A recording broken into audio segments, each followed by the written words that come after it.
بسم الله الرحمن الرحيم. الحمد لله رب العالمين، والصلاة والسلام على أشرف الأنبياء وسيد المرسلين نبينا وحبيبنا محمد وعلى آله وصحبه أجمعين، أما بعد، فسبحانك اللهم لا علم لنا إلا ما علمتنا إنك أنت العليم الحكيم. اللهم علمنا ما ينفعنا وانفعنا بما علمتنا وزدنا علما نافعا وعملا صالحا يا رب العالمين. ساری تعریفیں اللہ رب العالمین کے لیے ہیں اور مکمل ترین پورے طور پر درود و سلام اس ذات مقدسہ مبارکہ پر جن کو اللہ رب العزت نے اس دنیا میں رشد و ہدایت کے ساتھ رحمت للعالمین بنا کر بھیجا۔ واجب الاحترام بھائیوں، معزز ساتھیوں، عزیز بچوں اور ہماری ماؤں اور بہنوں، شمائل النبی صلی اللہ علیہ وسلم یہ کتاب جو امام ترمذی کی ہے، آج باب نمبر 7 میں داخل ہو رہے ہیں۔ باب ما جاء فی لباس رسول اللہ صلی اللہ علیہ وسلم، کہ رسول اللہ صلی اللہ علیہ وسلم کے لباس کا بیان، رسول اللہ صلی اللہ علیہ وسلم کے لباس کا بیان۔ اس باب میں امام ترمذی رحمہ اللہ نے 17 حدیثیں ذکر کی ہیں۔ اس کے معنی باب طویل ہے۔ سابقہ جو باب تھا سرما کے متعلق کتنی حدیثیں تھیں؟ 5 حدیثیں بس تھیں، اور اس میں 17 حدیثیں ہیں۔ تو اس باب میں امام ترمذی رحمہ اللہ نبی صلی اللہ علیہ وسلم کے لباس کے متعلق، آپ کی لباس کی صفت کے متعلق، طریقے کے متعلق، اس کی قسموں کے متعلق اور رنگ کلر کے متعلق، اور پھر ایسے ہی پہننے کے وقت کون سی دعا پڑھنی چاہیے، اور ایسے ہی اس سے اور بھی علاوہ باتوں کے متعلق ذکر کریں گے۔ بھائیوں، ان حدیثوں میں داخل ہونے سے پہلے یا حدیثیں سنانے سے پہلے اور ان حدیثوں کی تشریح کرنے سے پہلے 2 اہم باتیں میں ذکر کر رہا ہوں۔ پہلی بات، اختصار کے ساتھ نبی صلی اللہ علیہ وسلم نے کون کون سا لباس پہنا، اور پھر دوسری بات، قاعدہ اور ضابطہ لباس کے متعلق کیا ہے، یعنی کون کون سے لباس جائز ہے پہننا ایک مسلمان کے لیے اور کون کون سے لباس ناجائز ہے، اور پھر اس میں الاصل لباس میں جواز ہے یا حرمت ہے، یعنی اگر دلیل کسی کے پاس نہیں ہے تو الاصل ہم اس کو حلال سمجھیں گے، کوئی بھی لباس کے متعلق ہو، جائز سمجھیں گے یا حرام سمجھیں گے۔ جب کہیں گے الاصل حلال ہے تو جو کہے گا حرام اسے دلیل دینی ہوگی، اور اگر یہ کہا جائے گا الاصل حرام ہے تو جو جائز کہے گا اسے دلیل دینی ہوگی۔ اور یہ بنیادی چیزیں ہیں بھائیو، بہت سے مسائل میں اہل علم بیان کرتے ہیں۔ تو قاعدہ کے اعتبار سے الاصل عبادات میں کوئی بھی عبادت، الاصل عبادت کرنا ناجائز حرام ہے جب تک دلیل نہ ہو، اور دنیاوی امور میں اور ایسے کھانے پینے میں، معاملات میں، جس میں لباس بھی داخل ہے، الاصل کیا ہے؟ وہ جائز ہے، الا کہ کوئی دلیل ہو کہ وہ چیز حرام ہے۔ تو اس کی وضاحت کروں گا، لیکن شروع میں یہ بیان کر رہا ہوں کہ اختصاراً نبی صلی اللہ علیہ وسلم کے لباس کے متعلق، آپ سفید کلر کا لباس پسند کرتے تھے، آپ خود پسند کرتے تھے، پہنتے تھے، اور آپ نے امت کو ترغیب دلائی۔ تو سفید کا بھائیو، یعنی اس کا ہمیں بھی اہتمام کرنا چاہیے، لیکن اس کا معنی مطلب نہیں کہ آپ صلی اللہ علیہ وسلم صرف سفید ہی کلر کے کپڑا پہنے، نہیں، اس کے علاوہ بھی آئے گا اس باب میں۔ آپ نے سفید کلر کے علاوہ اور بھی رنگ کا کپڑا آپ نے پہنا، جس سے یہ فائدہ واضح ہوگا کہ الحمدللہ کئی کلر میں ہم پہن سکتے ہیں، اور الاصل کسی بھی کلر میں پہننا جائز ہے، الا کہ پھر کہا جائے گا کوئی حرمت کی وجہ ادھر آ جائے۔ ایسے آپ صلی اللہ علیہ وسلم کا جو کپڑا تھا، قمیص تھا یا کہیے تہمند تھا، وہ نصف الساق تک تھا، یعنی بیچ پنڈلی تک تھا، ایسے رہتا تھا، بیچ میں، نہ اوپر بہت زیادہ نہ نیچے تھا طبعا۔ لیکن آپ صلی اللہ علیہ وسلم نے کہا کہ نصف الساق سے لے کر، بیچ پنڈلی سے لے کر ٹخنوں کے درمیان تک مردوں کے لیے کوئی حرج نہیں ہے، کوئی اشکال نہیں ہے، اور ابھی ذکر کیا جائے گا اس سے نیچے کرنا یہ ناجائز ہے۔ ایسے آپ صلی اللہ علیہ وسلم کا یہ جو قمیص کی جو آستین تھی وہ کہاں تک پہنچ جاتی تھی؟ یہاں تک، کلائی تک، یعنی بہت طویل نہیں رہتی تھی، کلائی تک پہنچتی تھی۔ اور ایسے آپ صلی اللہ علیہ وسلم نے قمیص پہنا، کرتا کہہ سکتے ثوب کی طرح، جبہ بھی پہنا جو قمیص کی طرح ہے لیکن اس سے زیادہ یہ وسیع ہے، اور ایسے ہی ردا اور ازار. ردا کس کو کہتے ہیں؟ چادر کو. اور ردا اور ازار کس کو کہتے ہیں؟ ہاں اپنی زبان میں کیا کہتے ہیں؟ تہمند. ہاں یہ ازار، یہ اکثر لباس اس وقت یہی تھا بھائیو، ازار اور ردا. اور ایسے آپ صلی اللہ علیہ وسلم نے عمامہ بھی پہنا. یہ اختصار کے ساتھ اور تفصیل انشاءاللہ ان ابواب میں واضح ہوتا رہے گا حدیثوں کے ساتھ. لیکن دوسری بات اب یہ بیان کر رہا ہوں، الاصل بھائیو ملابس میں، لباس میں، کپڑوں میں یہ حلال ہے یا نا حلال ہے؟ کوئی بھی کپڑا پہننا قاعدہ کے اعتبار سے جائز ہے یا ناجائز ہے؟ ہاں جائز ہے. الاصل کوئی بھی لباس، کسی بھی کلر، کسی بھی شکل، کسی بھی ہیئت میں وہ جائز ہے. اور جو چیز، جو لباس حرام ہے اس کے لیے مخصوص دلیل ہے. تو جو آدمی لباس کے بارے میں اگر اختلاف کر رہا، کہہ رہا یہ لباس ناجائز ہے، تو اس کو کہا جائے گا حضرت آپ دلیل پیش کر دیں تاکہ آپ کی بات صحیح ہم مانیں. دلیل اگر نہیں ہے، علماء کی طرف رجوع کیا، ان کے پاس بھی اس مسئلے کے دلیلیں، تو کیا ہے؟ وہ جائز ہے. پھر تو جو جائز کہہ رہا اسے دلیل نہیں دینی ہوگی، جو کہے گا ناجائز ہے اسے دلیل پیش کرنی ہوگی کہ یہ چیز حرام ہے. تو بھائیو اور محترم ساتھیو، الاصل تمام قسم کے لباس یہ پہننا جائز ہیں اور اس کی عمومی دلیلیں ہیں. لیکن ادھر خصوصی دلیلیں ذکر کر رہا ہوں. امام بخاری نے اپنی کتاب الصحیح میں معلقاً ذکر کیا ہے، کہا یہ روایت نبی صلی اللہ علیہ وسلم سے، کلوا واشربوا والبسوا وتصدقوا من غیر اسراف ولا مخیلہ. کھاؤ، پیو، کپڑا پہنو، صدقہ کرو بغیر اسراف، یعنی بغیر فضول خرچی کیے ہوئے، فضول خرچی نہ کیے ہوئے، ولا مخیلہ اور بغیر تکبر کے. تو الاصل قاعدہ کے اعتبار سے کوئی بھی چیز کھانا، کوئی بھی چیز پینا، کوئی بھی چیز پہننا یہ جائز ہے. لیکن ہمیں ادھر تکبر سے اور اسراف سے بھائیو، جس میں ہم تقریباً واقع ہیں، فضول خرچی سے بچنا چاہیے. اور اسے گھمنڈ سے کہ ہم کپڑا پہن رہے ہیں تو ایک غرور کہ ہم مہنگا کپڑا پہنے ہوئے ہیں، اور ایک ہمارے اندر ایک اکڑ ہو جائے، ایک گھمنڈ ہو جائے، غرور ہو جائے، اس سے بچنا چاہیے. اللہ تعالیٰ نے اگر آپ کو دیا مہنگا کپڑا پہن رہے ہیں، الاصل کوئی حرج نہیں، پہن سکتے ہیں. خوبصورت پہن رہے، زیادہ صاف ستھرا، کوئی مشکل نہیں ہے، کوئی حرج نہیں ہے. بلکہ اللہ تعالیٰ پسند کرتا ہے جب اپنے بندوں کو یا اپنے بندے کو جب کوئی نعمت عطا کرتا کہ اس نعمت یا اللہ کی نعمت ظاہر ہو شخص پر. یہ بھی غیر معقول اللہ تعالیٰ نے اتنا دیا اور آدمی ایک دم فقیروں کی زندگی گزار رہا ہے. نہیں، یہ بھی نہیں صحیح ہے.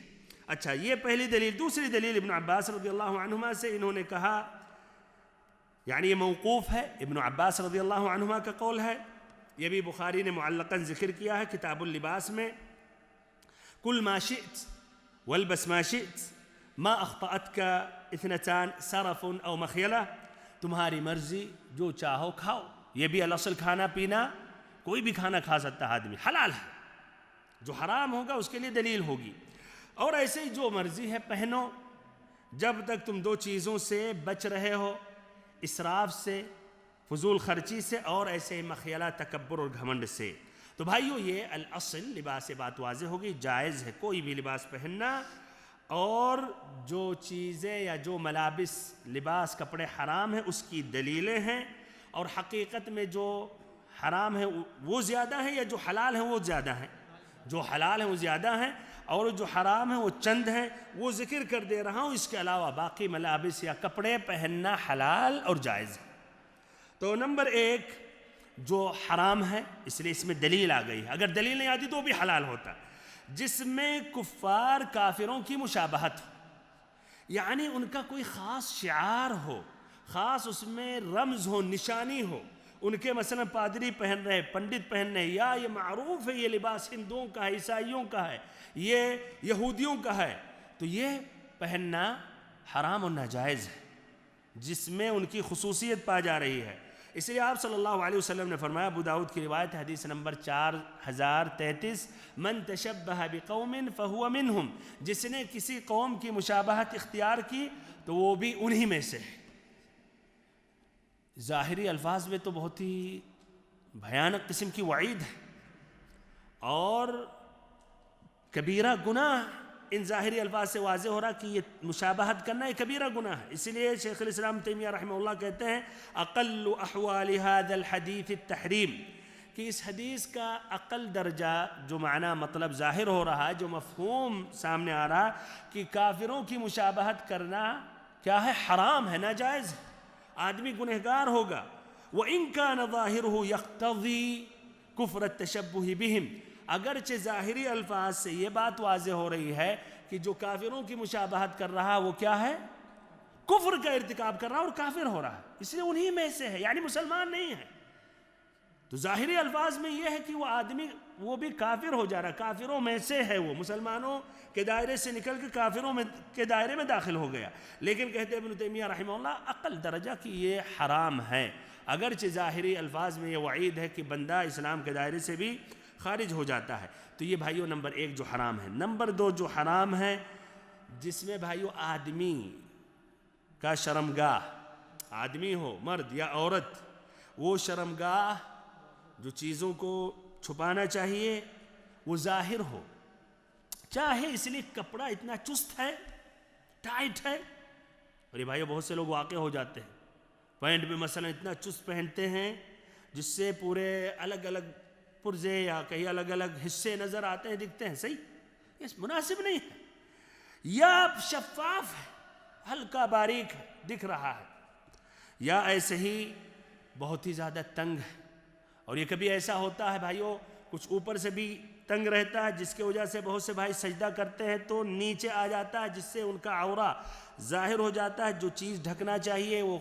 کھل جاتا ہے۔ ایسی صورت میں نماز ان کی صحیح نہیں، اس لیے نماز کی شرطوں میں سے ستر العورہ، وہ شرمگاہ کو ڈھکنا آدمیوں کے لیے ناف سے لے کر گھٹنا کم سے کم، اور ایسے ہی نماز میں یہ دونوں کندھوں کو بھی ڈھک لینا چاہیے، اور عورتوں کا پورا جسم، صرف دونوں ہاتھ اور دونوں پیر اور چہرہ کھول سکتی ہے نماز کے حالت میں، اگرچہ وہاں اجنبی آدمی نہیں ہے، تو اس کا یہ خیال کرنا چاہیے۔ تو یہ جس سے عورہ ظاہر ہو رہا ہے اس لیے کافی چست ہے، یا ہلکا شفاف ہے، یا قصیر ہے، بہت ہی چھوٹا ہے۔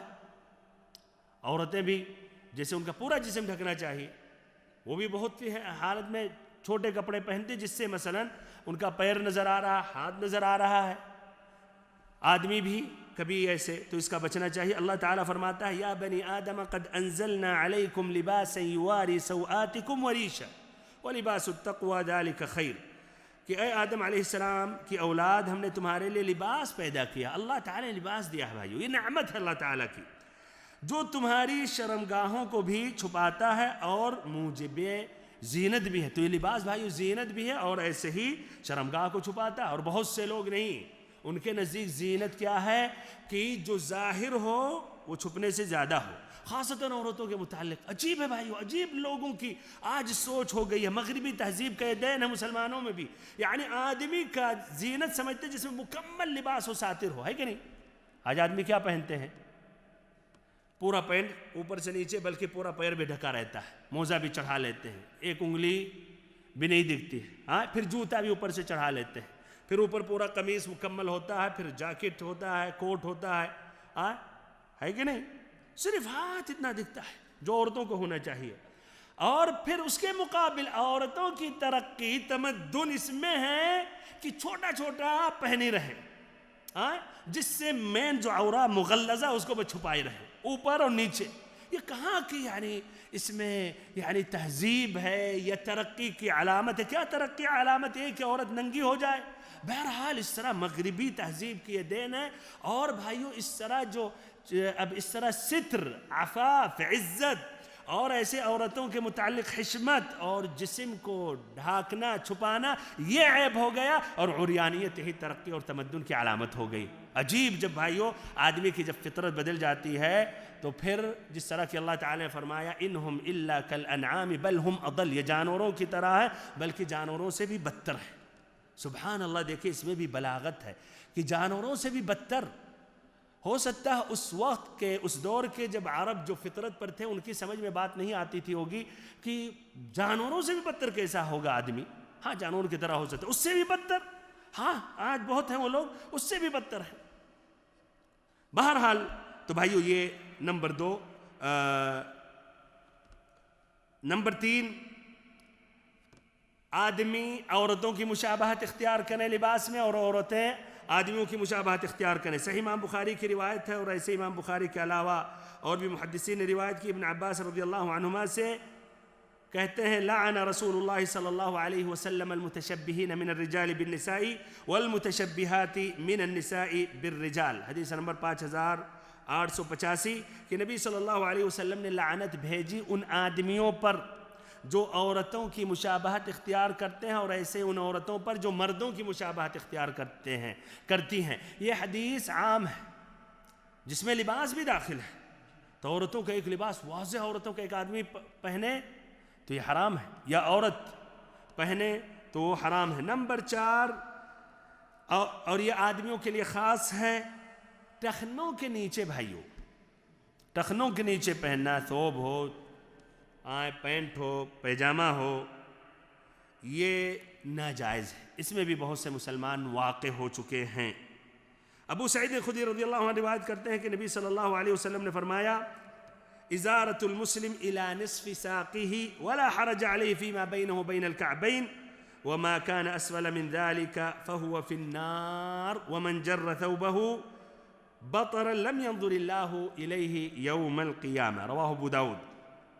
کہ ایک مسلمان کا ازار یعنی تہبند کہاں تک ہونا چاہیے؟ نصف الساق، پنڈلی کے بیچ میں ہونا چاہیے. گھٹنا اور ایسے ٹخنوں کے درمیان بیچ میں ہونا چاہیے، نصف الساق. لیکن کوئی حرج نہیں ہے نصف الساق سے لے کر ٹخنوں تک، ٹخنوں سے پہلے. اور جو ٹخنوں سے نیچے ہے تو وہ نار میں ہے، آگ میں ہے، یعنی وہ حصہ آگ میں ڈالا جائے گا. وَمَنْ جَرَّ ثَوْبَهُ بَطَرًا، اور جس نے اپنے کپڑے کو گھسیٹا تکبر میں، بڑھایا. اور ایسا ہوتا ہے آدمی بڑھاتے ہیں اور عورتیں ماشاءاللہ زیادہ سے اونچا اوپر لے جاتے ہیں، اور آدمی نیچے سے نیچے، یہاں تک لگتا ہے کہ جھاڑو دے رہے ہیں. روڈ کی صفائی ان کو ذمہ داری دی گئی ہے.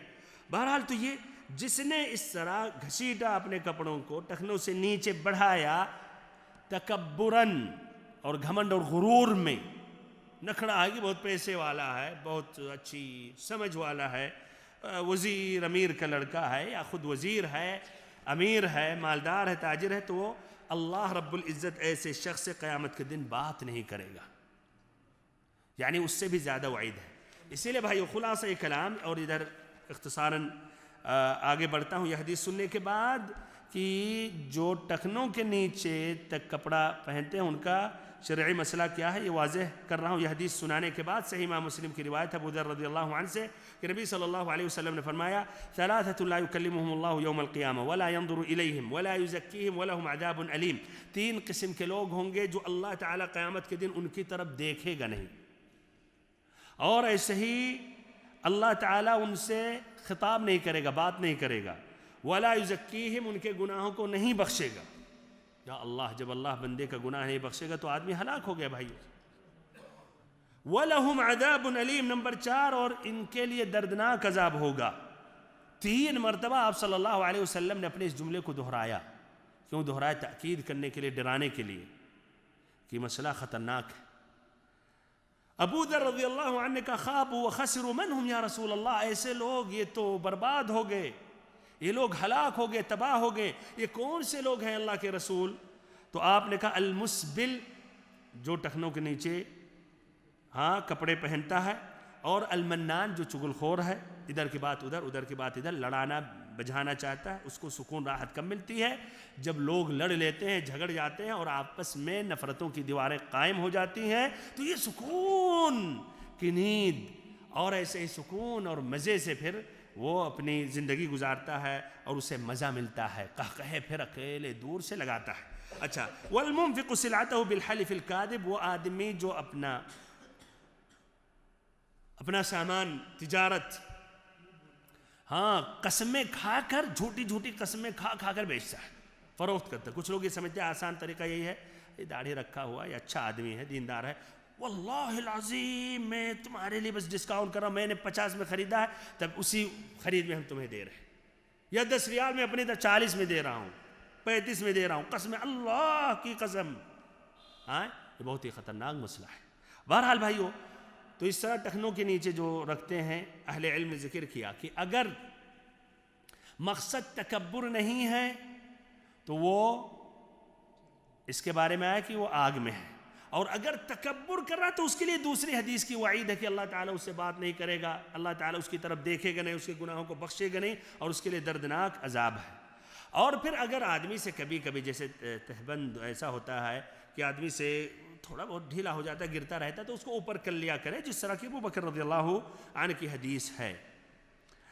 5ویں قسم کے ملابس جو حرام ہیں جس میں تصویریں ہیں، اور یہ بھائیو نوجوان اکثر اس میں اور والدین بھی تساہل کرتے ہیں، اپنے بچوں کے ملابس کپڑے خریدتے ہیں، تصویر رہتے ہیں جس میں روح والی تصویریں، انسان، جانور، اگر پیڑ پودے ہیں بھائیو، پتھر ہیں، طبیعی مناظر ہیں، نہر، سمندری، کوئی حرج نہیں، جس میں روحیں ہیں تو یہ حرام و ناجائز ہے. نبی صلی اللہ علیہ وسلم ایک مرتبہ عائشہ رضی اللہ عنہا کے کمرے میں داخل ہوئے تو آپ نے دیکھا ایک تکیہ پر وہ کچھ تصاویر تھے، تو آپ صلی اللہ علیہ وسلم دروازے پر کھڑے ہو گئے، داخل نہیں ہوئے، اور عائشہ رضی اللہ عنہا نے جب یہ دیکھا تو سمجھ گئے کہ کوئی غلطی ان سے ہوئی ہے.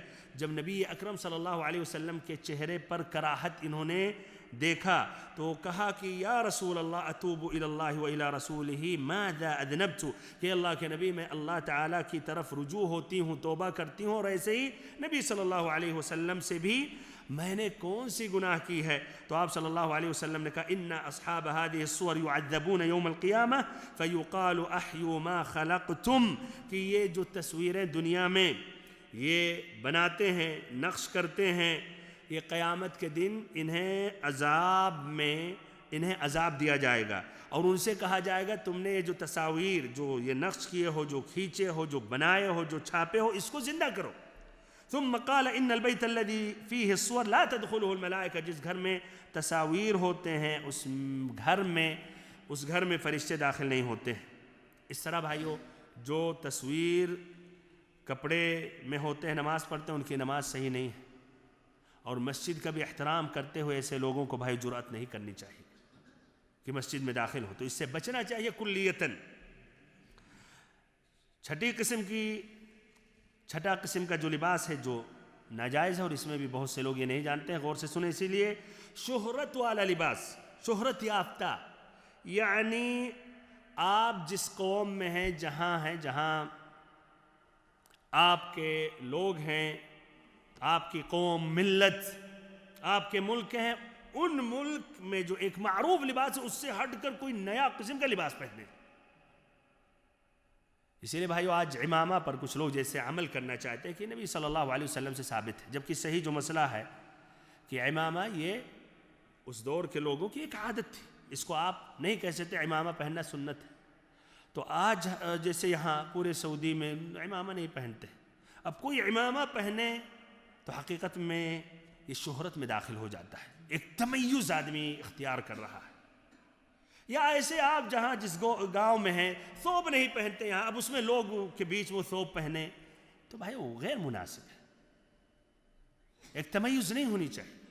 اللہ کی کہی اب لباس تو بھی عام لوگ پہننے لگے، کوئی مسئلہ نہیں ہے، مشہور معروف ہو گیا تو الگ ہو گیا. یہ جگہ، زمانے اور وقت کے اعتبار سے بھائیو یہ بدلتا رہتا ہے. تو المہم جو لباس جو معروف ہو وہی پہننا چاہیے. الگ سے نیا قسم کا لباس پہننا، اس کو کہا جائے گا شہرت والا لباس، جس سے آدمی اپنا الگ ہونا چاہتا ہے، الگ ایک اسٹائل اپنانا چاہ رہا ہے سب کے بیچ میں، اس سے بچنا چاہیے. ابن عمر رضی اللہ عنہما کی حدیث سے کہتے ہیں نبی صلی اللہ علیہ وسلم نے فرمایا من لبس ثوب شہرت فی الدنیا البسہ اللہ ثوب مذلت یوم القیامہ، جس نے دنیا میں شہرت والا لباس پہنا تو اللہ تعالیٰ قیامت کے دن اسے ذلت اور رسوائی والا لباس پہنائے گا. یہ ابو داؤد نے روایت کی حدیث نمبر 4029 اور ایسے 4030، ابن ماجہ 3606 اور 3607. 7واں قسم کا جو ہے یا 7ویں بات ہے بھائیو، وہ محرم لباس میں سے جو آدمیوں کے لیے خاص ہے، یعنی عورتیں نہیں داخل ہیں، وہ کیا ہے بھائیو؟ بہت صحیح. ریشم کا کپڑا اور ایسے ہی یہ بھی اس لیے پہنا جاتا ہے تو اس کو بھی داخل کر دیا جاتا ہے. سونا تو ریشم کا کپڑا اور سونا آدمیوں کے لیے یہ حرام اور ناجائز ہے. اس میں بھی بہت سے مسلمان واقع ہیں, ہاں ملوث ہیں. علی رضی اللہ عنہ کہتے ہیں کہ رأيت رسول الله صلى الله عليه وسلم أخذ حريرا فجعله في يمينه وذهبا فجعله في شماله ثم قال إن هذين حرام على ذكور أمتي. کہ نبی صلی اللہ علیہ وسلم نے داہنے ہاتھ میں ریشم کا کپڑا لیا اور بائیں ہاتھ میں آپ نے سونا لیا, اور پھر کہا کہ یہ دونوں ہمارے امت کے مردوں پر حرام ہیں. ادھر بھی بھائیو دیکھیں نبی صلی اللہ علیہ وسلم یہ طریقہ اپنا رہے ہیں تاکہ یہ بات اچھی طرح ذہنوں میں بیٹھ جائے. آج جو استاد کے لیے جو وسائل بتائے جاتے ہیں تو یہ وسائل میں داخل ہے, اور پھر مزید تاکید مراد ادھر ہے. ورنہ سب ریشم سونا سبھی جانتے تھے اس وقت بھی, ابھی بھی جانتے ہیں لوگ, لیکن مزید تاکید. ابو داؤد نے روایت کی حدیث نمبر 4057, ابن ماجہ حدیث نمبر 3595, ایسے ہی امام نسائی نے بھی. بھائیو یہ دو اہم باتیں ذکر کرنے کے بعد اب موضوع میں داخل ہو رہا ہوں, یا امام ترمذی رحمہ اللہ نے جو پہلی حدیث بیان کی ہے وہ حدیث بیان کر رہا ہوں. کہتے ہیں امام ترمذی رحمہ اللہ حدثنا محمد بن حمید الرازی قال حدثنا الفضل ابن موسى وابو تمیلہ وزید بن حباب عن عبد المؤمن بن خالد عن عبد الله بن بريدة عن ام سلمہ. غور کریں ادھر بھائیو, اس کے بعد میں ایک سوال کروں گا. عن عبد الله بن بريدة کے بعد کیا کہہ رہا ہوں ادھر؟ عن عبد الله بن بريدة عن ام سلمہ رضی اللہ عنہ قالت كان احب الثياب الى رسول الله صلی اللہ علیہ وسلم القمیص. حدیث کا ترجمہ ام المؤمنین سیدہ ام سلمہ رضی اللہ عنہ سے مروی ہے. وہ فرماتی ہیں کہ رسول اللہ صلی اللہ علیہ وسلم کو سب کپڑوں سے زیادہ قمیص پسند تھی, یا سب کپڑوں میں سب سے زیادہ جو پسند تھا قمیص, یعنی کرتا, جو کرتا کی طرح ہے, یہ پسند تھا. ابھی اس کی تشریح کریں گے, اس سے پہلے حدیث کی تخریج اسے امام ترمذی نے شمائل النبی صلی اللہ علیہ وسلم میں کی ہے. تمام حدیثیں شمائل النبی صلی اللہ علیہ وسلم ہی کی ہیں, لیکن اس کے علاوہ اپنی کتاب السنن میں بھی روایت انہوں نے کی ہے.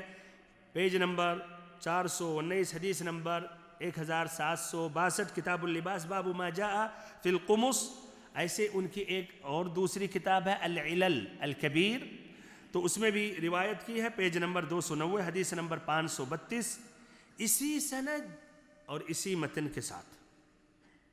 یہی سند جو بھی میں نے ذکر کیا اور متن سیم ویسے ہی دونوں کتابوں میں. سنن الترمذی میں العلل للترمذی میں موجود ہے. ایسے ہی ابو داود نے بھی روایت کی ہے اپنی کتاب السنن میں, حدیث نمبر 4025, پیج نمبر 569, کتاب اللباس باب ما جاء فی القمیص. ابو داود جو روایت کرتے ہیں الفضل ابن موسیٰ کے طریق سے, جو پھر روایت کرتے ہیں عبد المؤمن ابن خالد سے, جو یہی اسناد میں آ کر امام ترمذی سے مل جاتے ہیں انہی الفاظ کے ساتھ. کان احب الثیاب الی رسول اللہ صلی اللہ علیہ وسلم القمیص. ابن ماجہ روایت کرتے ہیں اپنی کتاب السنن میں, پیج نمبر 515, حدیث نمبر 3575, کتاب اللباس باب لبس القمیص, من طریق ابی تمیلہ سے, جو روایت کرتے ہیں پھر عبد المؤمن ابن خالد الی باقی الاسناد. ان کا الفاظ اس طرح ہے, لم يكن ثوب احب یا لم يكن ثوب احب الى رسول اللہ صلی اللہ علیہ وسلم من القمیص, وزاد فی السند عن امہ. لیکن انہوں نے سند میں بھائیو عن عبداللہ ابن بریدہ کے بعد کیا کہا؟ عن امہ, عن ام سلمہ. اور اس کے بارے میں بھی اور حدیثوں میں آئے گا کہ کون سا زیادہ صحیح ہے. تو بھائیو اس حدیث سے بھی بات واضح ہوئی کہ نبی صلی اللہ علیہ وسلم کو تمام لباس میں سب سے زیادہ کون سا لباس پسند کرتے تھے؟ القمیص. القمیص یہ معروف ہے جس میں دو آستین, اس سے ثوب کی طرح, کرتے کی طرح, جس میں دو آستین ہوتے ہیں اور دونوں ہاتھوں کو اس میں ڈال دیا جاتا ہے, اور ایسے ہی گلے کی طرف سے کھلا ہوتا ہے, سر کو اس طرح سے سر سے پہنا جاتا ہے تاکہ باقی جسم تک پہنچ جائے, اور گلے پر ہوتا ہے یہ. اچھا کیوں نبی صلی اللہ علیہ وسلم قمیص کو زیادہ پسند کرتے تھے؟ بالکل پورا جسم ڈھک جاتا تھا، تو اس میں اس لیے زیادہ ڈھانپنے والی اور پردہ دار ہوتی تھی، اس لیے قمیص زیادہ جسم ڈھک جاتا تھا، زیادہ پردہ ہوتا تھا، بخلاف مثلا چادر، تہبند، اور اس وقت اکثر لباس یہی تھا بھائی، چادر اور تہبند یہی پہنتے تھے، لیکن ایک قمیص میں ایک تو ہے زیادہ جسم ڈھکا رہتا تھا اور ایسے ہی زیادہ پردہ رہتا تھا، ایسے اور کیا؟ اچھا ہاں بہت صحیح، اس لیے یہ لا شک اس میں آسان ہے پہننے میں، آسان ہے اتارنے میں، پھر ایسے ہی آسان ہے اس میں چلنے پھرنے میں، آرام ہے اس میں بیٹھنے میں۔ شوکانی رحمہ اللہ کہتے ہیں نیل الاوطار میں لأنه امکن فی الستر من الرداء والازار، اس لیے یہ زیادہ اس میں وہ جو پردہ اور اس میں جسم ڈھکنا ہے ردا اور ازار سے، تہبند اور کیا چادر سے۔ اور قمیص کو کیوں قمیص کہا گیا؟ لأنه يتقمص فيها يدخل فيه، قمیص کو قمیص اس لیے کہا گیا اس لیے يتقمص فيه، اس لیے اس میں آدمی گھس جاتا ہے یا اپنے اوپر ڈال دیتا ہے، تو اس لیے اس کو قمیص کہا گیا۔ دمیاطی کہتے ہیں کہ نبی اکرم صلی اللہ علیہ وسلم کی قمیص روئی کی تھی، جو کہ لمبی تھی اور چھوٹی آستینوں والی تھی، یعنی یہاں تک نہیں تھی، ابھی اس کا ذکر آئے گا کلائی تک، تو اس طرح کیا روئی کی تھی اور وہ اس کی آستین کہہ رہے ہیں چھوٹی تھی۔ یہ پہلی حدیث تھی۔ آگے بڑھتے ہیں، دوسری حدیث، تیسری حدیث کے بھی یہی الفاظ ہیں بھائیوں، لیکن شیوخ ترمذی کے شیخ اسناد میں بدل گئے، تو ادھر دوسری حدیث میں کہتے ہیں ترمذی رحمہ اللہ حدثنا علی بن حجر قال حدثنا الفضل بن موسى عن عبد المؤمن بن خالد عن عبد الله بن بريدة، اس کے بعد کیا ہے؟ عن ام سلمہ رضی اللہ عنہ قالت كان احب الثياب الى رسول اللہ صلی اللہ علیہ وسلم القمیص، کی کپڑوں میں نبی اکرم صلی اللہ علیہ وسلم کو کرتا بہت پسند تھا یا قمیص بہت پسند تھی۔ اس کی تخریج امام ترمذی نے اپنی کتاب السنن میں پیج نمبر 419 حدیث نمبر 1764 کتاب اللباس باب ما جاء فی القمص، اسی سند اسی لفظ کے ساتھ روایت کی ہے، اور سابقہ ابھی جو حدیث گزری بھائی حدیث نمبر 1، اس میں وضاحت کی گئی ہے کہ امام ترمذی نے بھی روایت کی ہے اور بھی محدثین نے کی ہے، لیکن یہاں ترمذی کے شیخ بھائیوں مختلف ہیں۔ ادھر شیخ کا کیا نام ہے؟ علی بن حجر، اور وہاں ان کے شیخ کون تھے؟ محمد ابن حمید الرازی۔ تیسری حدیث سنیں، اس کا بھی وہی معنی، شیخ مختلف ہو گئے ہیں۔ کہتے ہیں امام ترمذی حدثنا زیاد بن ایوب البغدادی قال حدثنا ابو تمیلہ عن عبد المؤمن بن خالد عن عبد الله بن بريدة عن امه عن ام سلمة رضی اللہ عنها قالت كان احب الثياب الى رسول الله صلی اللہ علیہ وسلم يلبسه القمیص۔ ام المؤمنین ام سلمہ رضی اللہ عنہ سے مروی ہے، وہ فرماتی ہیں رسول اللہ صلی اللہ علیہ وسلم کو سب سے محبوب لباس قمیص پہننا تھا، یعنی کرتا پہننا تھا۔ ادھر بھائیو کیا مختلف ہے اسناد میں؟ پھر سے کہہ رہا ہوں، تیسری حدیث عن عبداللہ بن بریدہ عن امہ عن ام سلمہ، کیا فرق ہے دونوں حدیثوں سے؟ ام سلمہ سے پہلے امہ کا لفظ ہے، یعنی عبداللہ ابن بریدہ ابن الحصیب اپنے والدہ سے روایت کر رہے ہیں جو ام سلمہ سے۔ دوسرے سندوں میں ڈائریکٹ کس سے؟ عبداللہ ابن بریدہ کن سے روایت کر رہے ہیں؟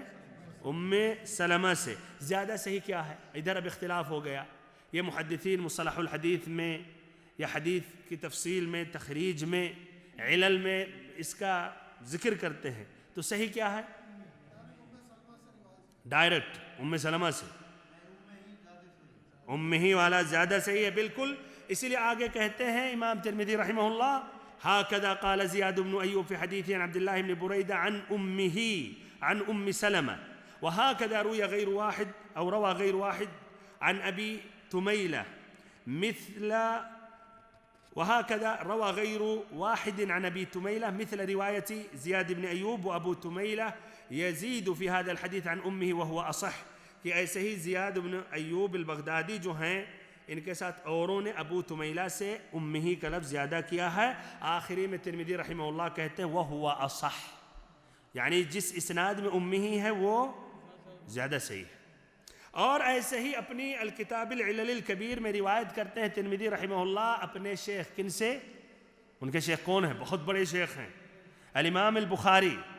الامام البخاری سے روایت کرتے ہیں یا سوال کرتے ہیں پیج نمبر العلل الکبیر میں پیج نمبر 290 حدیث نمبر 532 سألت محمدا عن هذا الحديث، ہم نے محمد یعنی محمد ابن اسماعیل البخاری سے سوال کیا اس حدیث کے بارے میں، فقال تکا الصحیح عن عبد اللہ بن بریدہ عن امہ عن ام سلمہ، صحیح اس اسناد میں یہ ہے کہ عبداللہ بن بریدہ روایت کرتے ہیں اپنی والدہ سے جو ام سلمہ رضی اللہ عنہا سے روایت کرتی ہیں، تو یہ سند زیادہ صحیح ہے۔ یہ بھائی اس طرح حدیث کے متعلق ایک بات ہو گئی۔ تو ان تینوں حدیثوں میں قمیص ہی کا ذکر آیا۔ آگے بڑھتے ہیں، جتنا وقت میں لے سکتے ہیں، ایک حدیث یا ایک اور دو حدیثیں ممکن ہے لے سکتے ہیں، ذکر کر سکتے ہیں۔ تو امام ترمذی رحمہ اللہ فرماتے ہیں حدثنا عبداللہ ابن محمد ابن الحجاج حدثنا معاذ بن هشام، یا حدثنا عبداللہ ابن محمد ابن الحجاج قال حدثنا معاذ بن هشام قال حدثني أبي عن بديل يعني ابن ميسرة العقيلي عن شهر بن حوشب عن أسماء بنت يزيد قالت كان كم قميص رسول الله صلى الله عليه وسلم إلى الرسغ۔ ابھی الدمياطي کا قول ذکر کیا گیا کہ نبی صلی اللہ علیہ وسلم کی قمیص آستینیں جو ہوتی تھی وہ لمبی نہیں ہوتی تھی، یہاں بتایا جا رہا کہاں تک پہنچتی تھیں۔ تو اسماء بنت یزید رضی اللہ عنہا سے مروی ہے، وہ فرماتی ہیں کہ رسول اللہ صلی اللہ علیہ وسلم کی قمیص کی آستین کلائی تک ہوتی تھی۔ کہاں تک؟ کلائی، کہاں ہے کلائی؟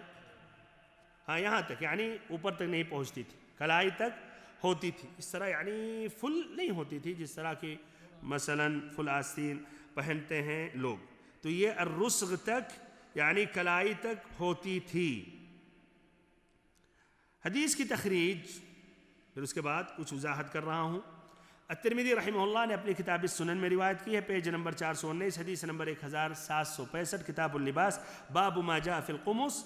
اسی سند اور لفظ کچھ مختلف ہیں، وہاں ہے کان کم ید رسول اللہ صلی اللہ علیہ وسلم، معنی ایک ہی ہے۔ ایسے ابو داؤد نے بھی روایت کی اپنی کتاب السنن پیج نمبر 569 حدیث نمبر 4027 کتاب اللباس باب ما جاء فی القمیص عن اسحاق بن ابراہیم الحنظلی سے روایت کرتے ہیں جو معاذ بن ہشام سے روایت کرتے ہیں۔ پھر آگے اسناد یہی ہے جو امام ترمذی کا ہے، یعنی امام ترمذی کے شیخ عبداللہ بن محمد بن الحجاج ہیں اور امام ابو داؤد کے اسحاق بن ابراہیم الحنظلی ہیں، یہ دونوں مشائخ معاذ بن ہشام سے روایت کرتے ہیں، پھر باقی آخری تک اسناد ایک ہی ہے۔ اس اسناد میں شہر بن حوشب ہے، شہر بن حوشب۔ یہ بھائیوں خلاصہ ہے کہ یہ راوی ضعیف ہے، تو اس طرح یہ حدیث کو کیا کہا جائے گا؟ ضعیف ہے، لیکن اس معنی میں اس لیے اور بھی حدیثیں ہیں تو اس وقت کہا جاتا ہے کہ یہ حدیثیں حسن لغیرہ تک پہنچ جاتی ہیں۔ اب اس کے متعلق چند باتیں ذکر کر رہا ہوں۔ کان کم قمیص رسول اللہ صلی اللہ علیہ وسلم، کم کیا کہتے ہیں کس کو؟ آستین کو۔ الکم کا جمع کیا ہے؟ اکمام، کم اکمام، کپڑے کی آستین جس سے ہاتھ داخل ہوتا ہے اور نکلتا ہے، یہی دونوں ہیں۔ الجزری کہتے ہیں اس میں دلیل ہے، فیہ دلیل علی ان السنہ الا یتجاوز کم القمیص الرسغ، اس حدیث میں دلیل ہے کہ سنت مسنون طریقہ یہ ہے کہ آدمی جب قمیص پہنے، کرتا پہنے تو کیا کلائی سے اوپر نہ جائے، ہاں اس کے اندر ہی ہونا چاہیے۔ لیکن بھائی سنت، اور اگر کسی نے زیادہ پہن لیا تو کوئی حرج نہیں ہے انشاءاللہ۔ لیکن اچھا اگر اس سے زیادہ جا رہا ہے، یعنی انگلیوں تک، انگلیوں کے اطراف اس کو بھی داخل کر رہا تو ابھی ذکر کیا جا رہا ہے۔ اچھا تو کہتے ہیں الجزری واما غیر القمیص فقالوا السنہ فیہ الا یتجاوز رؤوس الاصابع من جبۃ وغیرها، کہتے ہیں غیر القمیص جیسے ثوب ہے، جبہ ہے، تو انگلیوں کے جو اطراف ہیں، رؤوس ہے یا اونچائی ہے، اس سے آگے نہیں جانا چاہیے۔ بلکہ ابن القیم رحمہ اللہ کہتے ہیں واما الاکمام الواسعۃ الطوال التي هي كالاخراج فلم يلبسها النبي صلى الله عليه وسلم ولا أحد من أصحابه البتة، وهي مخالفة للسنة يا لسنته، وهي مخالفة لسنته وفي جوازها نظر،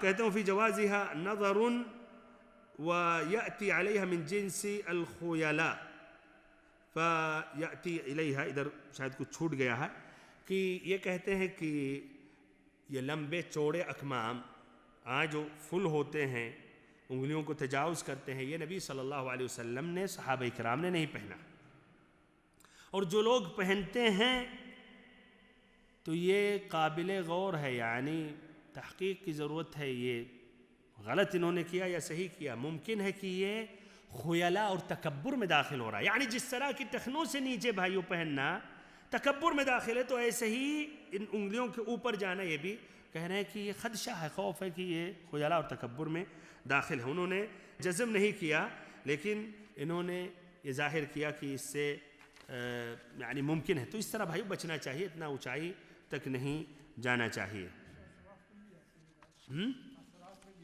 اور پھر اسراف میں بھی، ہاں بالکل، وہ تمام جب خیالہ تکبر میں تو بات آ جائیں گی. اجے حدیث کے متعلق بات اب پوری کر لیتے ہیں، یا یہ بات پوری ہو گئی. ایک اور حدیث ذکر کر کے اپنی بات میں ختم کر رہا ہوں. حدیث نمبر 5 ہے، کہتے ہیں ترمذی رحمہ اللہ: حدثنا ابو عمار الحسین بن حريث قال حدثنا ابو نعیم قال حدثنا زہیر عن عروة ابن عبد الله بن قشير عن معاوية ابن قرة عن أبيه قال: أتيت رسول الله صلى الله عليه وسلم في رهط من مزينة لنبايعه وإن قميصه لمطلق، أو قال زر قميصه مطلق. قال: فأدخلت يدي في جيب قميصه فمسست الخاتم. حضرت معاویہ ابن قرہ اپنے باپ قرہ ابن یاس سے روایت کرتے ہیں کہ انہوں نے فرمایا، میں رسول اللہ صلی اللہ علیہ وسلم کے پاس بیعت کے لیے مزینہ قبیلہ کے ایک گروہ کے ساتھ آیا. میں نے آپ صلی اللہ علیہ وسلم کو دیکھا، آپ کی قمیص مبارک کھلی ہوئی تھی، یعنی آگے ادھر. اور یہ بھی واضح ہو رہا کہ بٹن اس وقت یہی جگہ تھی، نہ کہ مثلا سائٹ یا پیچھے، مثلا تو سامنے یہ بٹن ہوتی تھی. قمیص کا بٹن کھلا ہوا تھا، تو میں نے اپنا ہاتھ، آپ کی قمیص مبارک کھلی ہوئی تھی، یا فرمایا کہ آپ کی قمیص کا بٹن کھلا ہوا تھا، تو میں نے اپنا ہاتھ آپ کی قمیص کے گریبان میں داخل کیا، تو میں نے مہر نبوت کو چھو لیا. گریبان سے یا کہیے اس طرف سے آپ نے داخل کیا اور مہر نبوت کو چھو لیا. یہ حدیث کی روایت ابو داؤد نے کی اپنی کتاب السنن میں، پیج نمبر 575، حدیث نمبر 4082. کتاب اللباس، باب فی حل الازرار عن النفیل و احمد ابن یونس، جو زہیر سے روایت کرتے ہیں، جو اس اسناد میں آگے زہیر الی باقی الاسناد انہی الفاظ کے قریب. ایسے ابن ماجہ نے بھی اپنی کتاب السنن میں روایت کی ہے، پیج نمبر 516، حدیث نمبر 3578. کتاب اللباس، باب حل الازرار من طریق ابن دکین عن زہیر، جو اس میں آگے زہیر الی باقی الاسناد انہی الفاظ کے قریب ہیں. وفی آخرہ، اس کے اخیر میں ہے، قال عروہ. یہ بات سن لیں، یہ زیادہ ہے. عروہ نے کہا، یعنی عروہ ابن عبداللہ ابن قشیر: فما رأيت معاوية ولا ابنه في شتاء ولا صيف الا مطلقة ازرارهما، کہ میں نے معاویہ، یہ معاویہ بن قرہ اور ان کے لڑکے کو اس کے بعد جب بھی دیکھا، ٹھنڈی ہو یا گرمی، وہ اپنا اس طرح کیا، یہ بٹن کو کھول کر رکھتے تھے. گویا انہوں نے دیکھا کہ نبی صلی اللہ علیہ وسلم کھول کے، تو وہ بھی کھول کے رکھتے تھے. اب سوال ادھر یہ ہے بھائیو، یہ بات واضح ہو گئی کہ آگے کا بٹن کھلا ہوا تھا، مربوط نہیں تھے، بٹن کی شکل ہو یا دوسرے دھاگے کی طرح ہو مثلا. تو کیا یہ سنت کا طریقہ ہے کہ ہم بٹن کھول کے رکھیں؟ کیا کہہ سکتے ہیں؟ یہ محتمل ہے، اسی لیے معاویہ بن قرہ اور ان کے لڑکوں نے اس پر عمل کیا. لیکن واللہ اعلم، یعنی اس میں صراحت نہیں ہے، یہ سنت ہے. ورنہ بٹن لگانے کا فائدہ کیا ہے؟ ورنہ آدمی اتنا کرے جس سے گلا گھسا لے ختم، یا کہیے اس کو بٹن لگانے کی ضرورت ہی نہیں، کھلا رکھتا، اس کی ضرورت ہی نہیں تھی، اتنا کھول بھی لے، بٹن لگانے کی اس لیے بھی اسراف ہو جائے گا. تو اس میں یعنی نہیں کہ یعنی احتمال ہے کہ سنت ہے، اور احتمال ہے کہ سنت نہیں ہے بلکہ کوئی اور وجہ ہے، گرمی کی وجہ سے مثلا. اور مدینہ، جانتے مدینہ مکہ، یہ گرمی یہاں زیادہ ہوتی، تو ممکن ہے گرمی کی وجہ سے آپ نے کھول کر رکھا. اور اگر یہ سنت ہوتا تو غالباً ادھر پھر بٹن لگانے کی ضرورت نہیں تھی. تو اسی لیے بھائیو اس کو کہا جائے گا کہ ضرورت کو تو آدمی کھول سکتا ہے، ضرورت نہیں ہے تو نہیں اس کو بند کر کے رکھے۔ جہاں تک کہ مہر نبوت کے بارے میں مقصد اس سے یہ بھی واضح ہوا کہ نبی صلی اللہ علیہ وسلم کا تواضع دیکھیے، اور صحابہ کرام جو آتے تھے اگر کوئی تحقیق کرنا چاہتا تھا مہر نبوت، اور مہر نبوت جو دوسرا باب گزرا شمائل النبی صلی اللہ علیہ وسلم میں، وہاں یہ بات آ گئی تو آپ صلی اللہ علیہ وسلم دکھاتے تھے، جس طرح سلمان الفارسی کو۔